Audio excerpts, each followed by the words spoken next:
Hello, beautiful people. Welcome to Global Happiness today. Some weeks back, the Nigerians on social media had hacked on, or rather, have beckoned on Peter Obi, former governor of Anambra State, to declare his intentions and run for the apex, the number one position in the country, that's the presidency come 2023, of which he was dilly-dallying.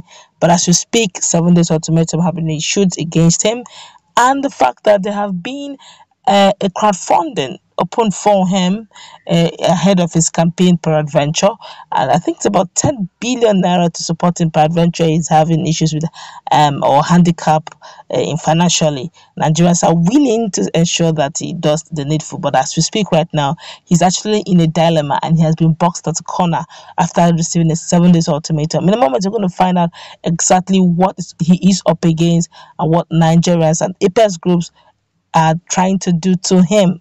Before we go into the news proper, we'd like you to subscribe to our channel by clicking on the red subscribe button beside it. You see a bell notification icon. Please go ahead, click on it to get notified as soon as we update our channel on YouTube. Very quickly, let's go into the news. Well, the Apex Youth Social Cultural Organization of Ohaneze and Ndigbo worldwide, Ohaneze Youth Council (OYC), has described the governor Peter Obi, or the former governor Peter Obi's statement over his presidential ambition very dissatisfactory and unacceptable. This is even as Mr. Peter Obi had over the weekend reportedly said he could only declare for president if PDP cedes their presidential ticket to the southern Nigeria or make it open for every region.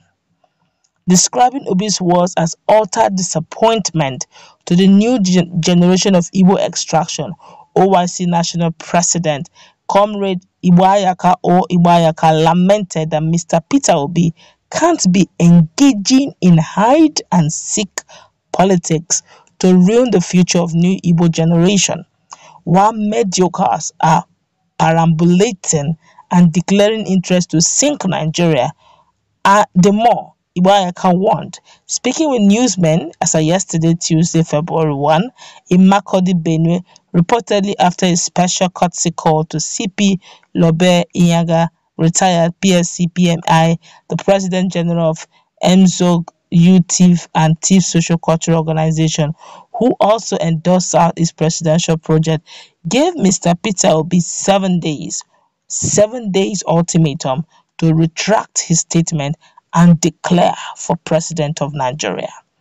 Over the years, the Nigerian political first 11 are relegated to background of the politics and governance, while the fourth 11, not even third 11, are governing the country since 56 years. Former governor of Anambra State, Peter Obi, must choose to declare for president within 7 days or will be forced to quit Igbo. That is on the high side. Let's continue with the news. Comrade Iwayaka reminded Governor Peter Obi that the present and future of Igbo youth and Nigerian youth in general are in great jeopardy. The future and destiny of Nigerian youth are being tossed about by mediocres, incompetent, and men of impunity who have been in the center stage of our politics. Is justifiable, fair, and morally necessary that PDP presidential candidate should come from the southeast.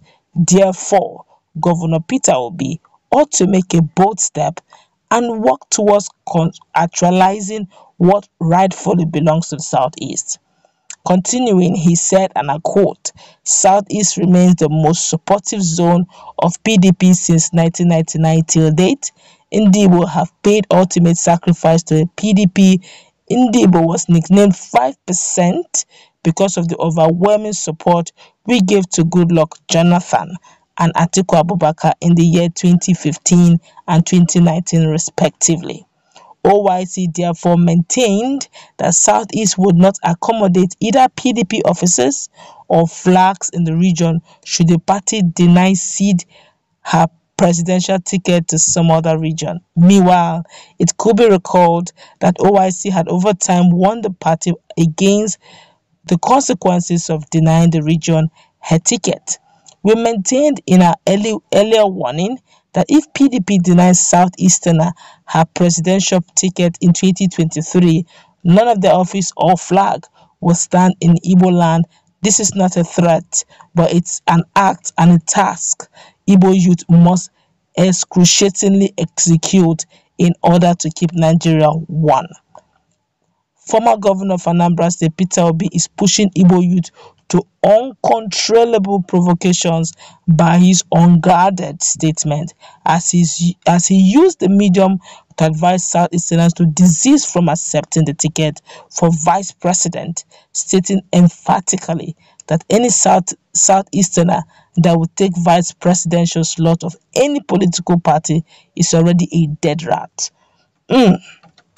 Talk about people who are forcefully telling a young man who is not so sure whether he's going to vie or not. Come on, guys. This whole issue of leadership, we all know, understand the plight of a lot of Nigerians, having tasted a lot of mediocrity. In fact, I can relate with what Ibayaka is saying. Some people, you just wonder what are they busy declaring for presidency. Even if it's a market square thing, they shouldn't even declare. But the truth is, we all have the right to declare. Even an 18-year-old child who have the capacity to rule, why not come out and rule? Nigeria is in dire need of, expertise, leadership expertise. Nigeria, oh my God, honestly, sometimes I pity whoever that is going to take the mantle of leadership after now. A lot of debt to pay, a lot of disintegration. We have never been this divided in history, a lot of insecurity issues. Nigerians are having trust issues now. Integrity is a problem. There's this ethnicism issues that we're feeling right now. Nigerians are more conscious of their ethnicity now than ever before. And all this, the new president honestly, the new president will have a hackling task reintegrating Nigeria all over again. And having known that we are so heavily indebted, find a mechanism of paying out those loans reschedulement of repayment, paying them out gradually, and at the same time see how you can get recurrent incomes that can use to channel and battle out the issue of recurrent expenditures like paying of salaries. These are recurrent expenditure, and we still have the issue of insecurity. Looting is the order of the day. Corruption is already neck deep. Nigerians don't trust one another. Honestly, the next number one person coming has a lot of work to do. Right now, to me, that position is unattractive. So that the Nigerians may even be impatient for the first 1 to 3 years because they want magic.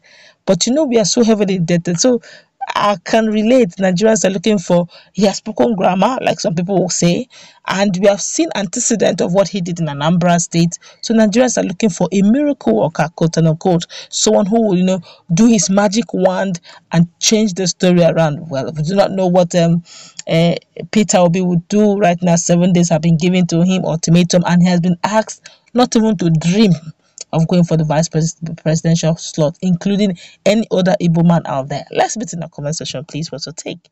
Do have a nice